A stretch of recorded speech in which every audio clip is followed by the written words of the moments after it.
स्वागत है topic learner 2.0 पे। दोस्तों, हमें उम्मीद है कि आप लोग बहुत अच्छे होंगे और बहुत अच्छे से पढ़ाई भी कर रहे होंगे। दोस्तों, आज हम लोग हिंदी देखते हैं और जेटेट एसएससी जीडी या जिसमें भी हिंदी पूछी जा रही होगी, ऑल कॉम्पिटिटिव एग्जाम के लिए महत्वपूर्ण 25 क्वेश्चन आज हम लोग देखेंगे। आइए दोस्तों कि क्वेश्चन नंबर पहला देखते हैं। पहला प्रश्न है कि भाषा की सबसे छोटी इकाई क्या है। भाषा की सबसे छोटी इकाई क्या है। पहला ऑप्शन है लिपि, दूसरा वर्ण है, तीसरा शब्द है और चौथा वाक्य है। तो आपका भाषा की सबसे छोटी इकाई क्या होती है। तो भाषा की सबसे छोटी इकाई वर्ण होती है, जो ऑप्शन बी सही होगा। नेक्स्ट क्वेश्चन देखते हैं। Question number 2। क्वेश्चन नंबर दो है कि भाषा की सबसे छोटी मौखिक इकाई कहलाती है। भाषा की सबसे छोटी मौखिक इकाई कहलाती है। और क्वेश्चन नंबर पहला था कि भाषा की सबसे छोटी इकाई, और क्वेश्चन नंबर दूसरा है कि भाषा की सबसे छोटी मौखिक इकाई कहलाती है। पहला ऑप्शन है वर्ण, दूसरा शब्द, तीसरा वाक्य और चौथा ध्वनि। तो भाषा की सबसे छोटी मौखिक इकाई क्या कहलाती है। ध्वनि कहलाती है, जो ऑप्शन नंबर 4 यानी डी में है। नेक्स्ट क्वेश्चन देखते हैं। Question number 3। क्वेश्चन नंबर 3 है, दिए गए शब्दों में जो शब्द स्त्रीलिंग है उसे चुनिए। तो पहला ऑप्शन है तिलक, कष्ट, पदार्थ, दूध, दंगा, परिवार, ठेस, राहत। तो इसका कौन सा ऑप्शन सही होगा। तिलक और कष्ट देख करके लग रहा है जिस तरह की पुलिंग है, तिलक लगाना है, कष्ट हो रहा है। पदार्थ और दूध भी लग रहा है जिस तरह की पुलिंग है। दंगा और परिवार भी। ठेस और राहत लग रहा है कि ठेस लग गई, राहत मिल गई। तो इसका सही आंसर कौन सा होगा। ऑप्शन 4, ऑप्शन डी, ठेस और राहत। Next question number 4। Question number 4 है कि इनमें से योजक चिन्ह एवं अल्प विराम चिन्ह कौन सा है। पहला ऑप्शन, दूसरा ऑप्शन, तीसरा ऑप्शन और चौथा ऑप्शन इनमें से कोई नहीं। तो देखिए दोस्तों, जो अल्प विराम चिन्ह है अंग्रेजी से आए हुए हैं। कहाँ से आए हुए हैं। अल्प विराम चिन्ह अंग्रेजी से। और इसकी संख्या कितनी है। इसकी संख्या 20 है। इसका जनक कौन है। अल्प विराम चिन्ह का जनक कामता प्रसाद। इसका सही आंसर कौन सा होगा।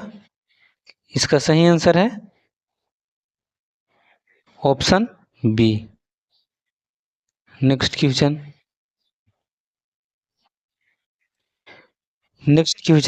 नंबर 5। क्वेश्चन नंबर 5 है कि किस शब्द में बहुब्रीहि समास नहीं है। पहला ऑप्शन है चंद्रशेखर, दूसरा ऑप्शन है लंबोदर और ऑप्शन सी है चतुर्मुर्ग और ऑप्शन 4 है गंगा यमुना। जिसका सही आंसर कौन सा होगा। बहुब्रीहि समास नहीं है। यानी इसमें से 3 ऐसे ऑप्शन होंगे जो बहुब्रीहि समास हैं और एक ऐसा ऑप्शन होगा जो नहीं होगा। इसका सही आंसर कौन सा होगा। दोस्तों, गंगा यमुना में दोनों पद प्रधान है। तो जिसका दोनों पद प्रधान होता है वो द्वंद्व समास होता है। ये ऑप्शन नंबर 4 में है, ऑप्शन नंबर 4। नेक्स्ट क्वेश्चन देखते हैं। क्वेश्चन नंबर 6 बोल रहा है कि दीनानाथ में कौन सा समास है। दीनानाथ में कौन सा समास है। पहला ऑप्शन है कर्मधारय समास, दूसरा ऑप्शन है द्वंद्व समास, तीसरा ऑप्शन है बहुब्रीहि समास और चौथा ऑप्शन है द्विगु समास। तो दीनानाथ में कौन सा समास होगा। दीनानाथ में कौन सा। दोस्तों, दीनानाथ में कर्मधारय समास होगा। Question number 7। क्वेश्चन नंबर 7 बोल रहा है कि संघ की राज्य भाषा हिंदी और लिपि देवनागरी होगी, यह संविधान के किस अनुच्छेद में वर्णित है। पहला ऑप्शन है अनुच्छेद 343, दूसरा ऑप्शन है अनुच्छेद 345 और तीसरा ऑप्शन है अनुच्छेद 344 और चौथा ऑप्शन है अनुच्छेद 346। संघ की राज्य भाषा हिंदी और लिपि देवनागरी होगी। यह संविधान के किस अनुच्छेद में है? तो किस अनुच्छेद में है दोस्तों? तो दोस्तों इसका सही आंसर होगा 343। सही आंसर कौन सा होगा? 343।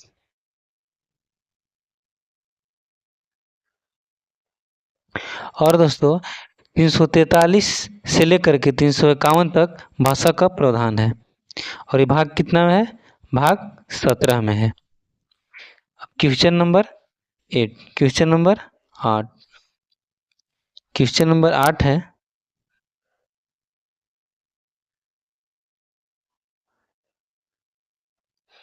क्वेश्चन नंबर 8 है उपसर्ग का प्रयोग होता है। उपसर्ग का प्रयोग होता है। पहला ऑप्शन है शब्द के आदि में, शब्द के मध्य में, शब्द के अंत में, इनमें से कोई नहीं।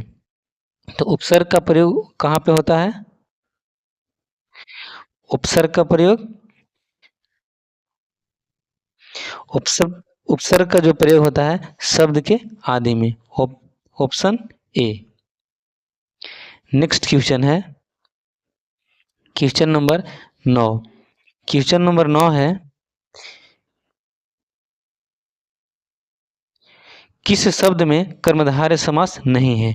किस शब्द में कर्मधारय समास नहीं है? पहला ऑप्शन है नीलाम्बुज, दूसरा ऑप्शन है चंद्रमुखी, तीसरा ऑप्शन है पुरुषोत्तम, चौथा ऑप्शन है चौपाई। किस शब्द में कर्मधारय समास नहीं है? देखिए दोस्तों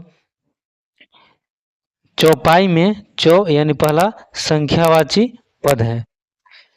कौन सा पद प्रधान है? संख्यावाचक। तो इसका सही ऑप्शन कौन सा होगा? ऑप्शन डी, क्योंकि कर्मधारय में पहला पद संख्यावाचक प्रधान होता है। Next question, question number 10।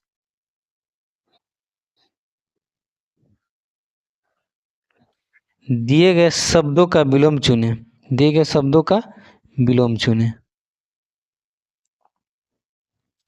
पहला किसका विलोम चुनना है? जो शब्द दिया गया है। तो शब्द कौन सा है? सदाचार। कौन सा शब्द है? सदाचार। तो सदाचार का विलोम क्या होगा? पहला ऑप्शन है दुराचार, दूसरा सुविचार, तीसरा विचार और चौथा कुविचार। तो सदाचार का विलोम क्या होगा? सदाचार का दुराचार, option A. Next question, question number 11। Question number 11 देखते हैं उस और रात का तत्सम रूप क्रम से क्या होगा? उस और रात का तत्सम रूप क्या होगा? तो पहला ऑप्शन है पुण्य और रात्रि, पौष रात्रि, रात्रि और पुण्य। ऑप्शन डी है पौष और रात्रि। देखिए दोस्तों संस्कृत से डायरेक्ट आया हुआ है। क्या जो तत्सम है ये संस्कृत से डायरेक्ट है। तो जो इसमें उस है, उस जो है पौष हो जाएगा, उस है जो पौष हो जाएगा और जो रात है वो रात्रि हो जाएगा। तो इसका सही आंसर कौन सा होगा? ऑप्शन बी, पौष और रात्रि। क्योंकि ऑप्शन डी में भी पौष और रात्रि है, लेकिन रात्रि ये कोई शब्द नहीं होता है। Next question, question number 12। Question number 12, question number 12 में है कि हिंदी में अधिकांश शब्द किस भाषा से आए हैं? हिंदी में अधिकांश शब्द किस भाषा से आए हैं? पहला ऑप्शन है अंग्रेजी, दूसरा ऑप्शन है संस्कृत, तीसरा उर्दू और चौथा फारसी। तो दोस्तों अधिकांश जो शब्द है कहाँ से आए हुए हैं? संस्कृत से। कहाँ से है? संस्कृत से। Next question, question number 13। Question number 13 है कि छात्र, छात्रा, शिक्षक, शिक्षिका में कौन सी संज्ञा है? पहला ऑप्शन है समूहवाचक, दूसरा ऑप्शन है व्यक्तिवाचक, तीसरा ऑप्शन है भाववाचक और चौथा है जातिवाचक। तो दोस्तों अगर किसी का नाम लेते हैं हम लोग, जैसे कि मोहन, या सोहन कुछ हिस्सा अगर नाम लेते हैं, जिसको नाम से अगर कुछ बोलते हैं तो ये जातिवाचक होगा, और जिससे कुछ भाव प्रकट हो भाववाचक है। तो इसमें क्या बोल रहा है कि छात्र, छात्रा, शिक्षक, शिक्षिका। तो इसमें क्या छात्र, छात्रा और शिक्षिका क्या है, समूह है। इसका सही ऑप्शन क्या होगा, option A. Next question, question number 14। Question number 14 है, निम्नलिखित में से कौन सा वाक्य पूर्वकालिक क्रिया का उदाहरण है। पहला ऑप्शन है आयुष पढ़कर खाता है। ऑप्शन बी है आयुष आदित्य से पत्र लिखवाता है। तीसरा ऑप्शन है माँ बच्चों को दूध पिलाती है।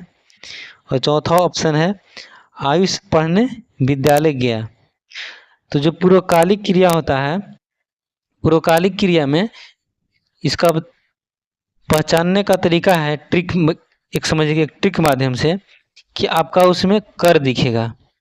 जैसे पहला ऑप्शन है आयुष पढ़कर खाता है, इसमें कर है, और इसमें एक काम खत्म होने के बाद दूसरा काम शुरू हो जाता है। जैसे कि आयुष पढ़कर खाता है, और ऑप्शन बी में है आयुष आदित्य से पत्र लिखवाता है, इसमें कर नहीं है। माँ बच्चे को दूध पिलाती है, आयुष पढ़ने विद्यालय गया। तो इसलिए इसमें क्या होगा, कर होगा, और एक काम खत्म होते ही दूसरा काम शुरू हो जाएगा। तो इसका ऑप्शन कौन सा होगा, ऑप्शन ए। हम नेक्स्ट क्वेश्चन देखते हैं, क्वेश्चन नंबर 15। क्वेश्चन नंबर 15 है कि दिए गए शब्दों में पर्यायवाची शब्द का चयन करें। जैसे इंद्र है, इंद्र का पर्यायवाची शब्द क्या होगा। पहला ऑप्शन है निशाचर, दूसरा ऑप्शन है सुधाकर, तीसरा ऑप्शन है भागीरथी, चौथा ऑप्शन है सुरपति। तो इंद्र का पर्यायवाची शब्द क्या होगा, सुरपति होगा, जो ऑप्शन डी में है, option D. Next question, question number 16।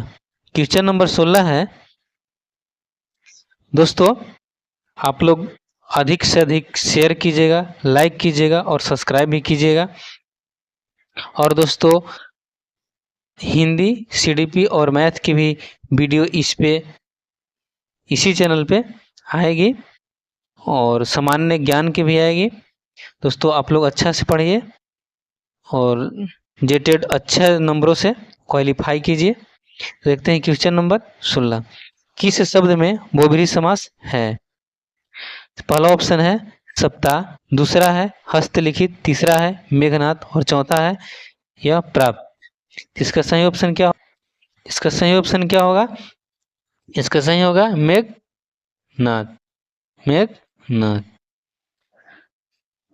Next question, question number 17। Question number 17 है, किस क्रमांक में अचीर और अजीर का सही अर्थ भेद है। अचीर और अजीर का, तो अचीर और अचीर का पहला ऑप्शन है पुराना सिग नया और चिलकाल घर, तीसरा ऑप्शन है नवीन आंगन और चौथा है घर शीघ्र। इसका सही आंसर क्या होगा, देखिए दोस्तों जो अचीर है, ये जो अचीर है, अचीर का मतलब होता है हाल, हाल या वर्तमान होता है इसका अचीर का मतलब। और जो अजीर है, जो अजीर है, अजीर का मतलब होता है आंगन।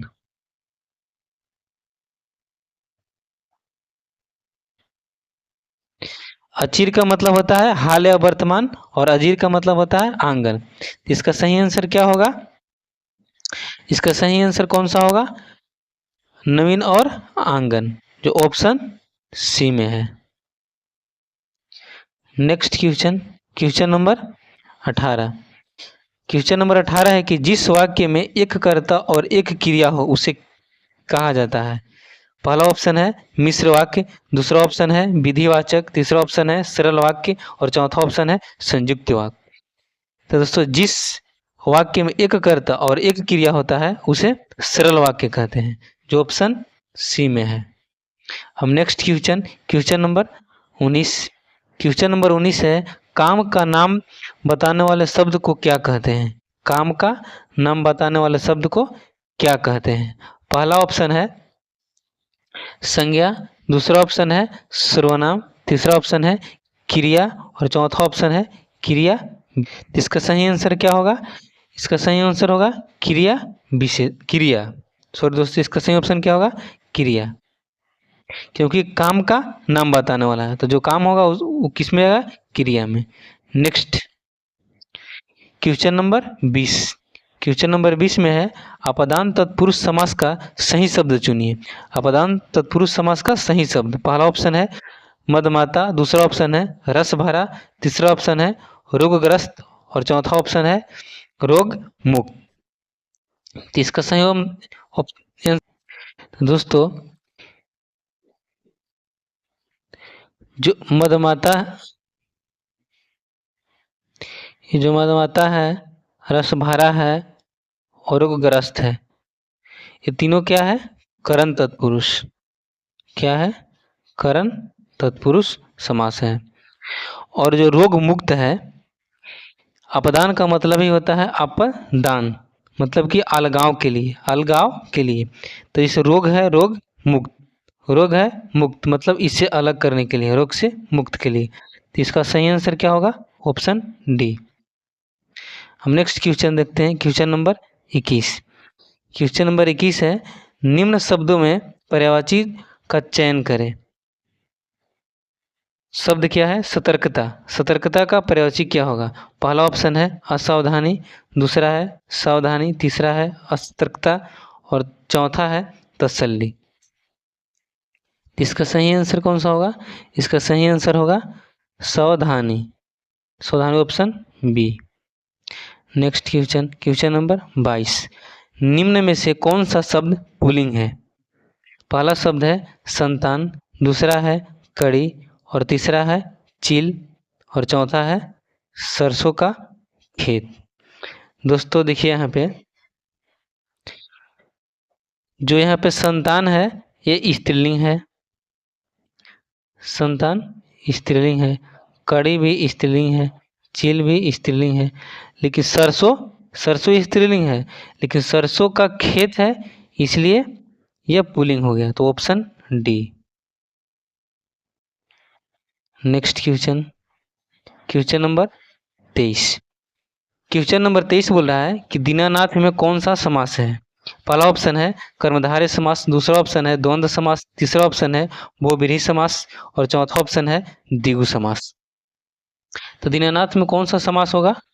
दीनानाथ में आपका कर्मधारय समास होगा, ऑप्शन ए।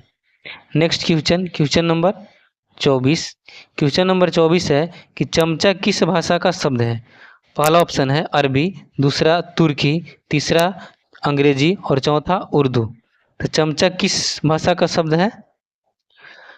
तो जो तुर्की भाषा से चमचा, कुल्ली, कुर्की और कैंची, ये सब क्या है? तुर्की भाषा से है। तो इसका सही आंसर कौन सा होगा? Option B. नेक्स्ट क्वेश्चन देखते हैं, क्वेश्चन नंबर 25। क्वेश्चन नंबर 25 है कि कर्म के आधार पर क्रिया के दो भेद होते हैं। तो कर्म के आधार पर क्रिया के कौन कौन सा दो भेद होते हैं? अकर्मक, सकर्मक, सजातीय, विजातीय। एक कर्मक है, यहाँ पे द्विगु कर्मक होगा। एक कर्मक क्या? द्विगु कर्मक, यहाँ पे द्विगु कर्मक होगा। गुणवाचक या सर्वनामिक। तो कर्म के आधार पर क्रिया के दो भेद कौन सा होगा? अकर्मक और सकर्मक, ऑप्शन ए। थैंक यू दोस्तों, और लाइक, सब्सक्राइब एंड शेयर कर दीजिएगा, और नेक्स्ट वीडियो हमारे चैनल पे आते रहेंगे। Thank you.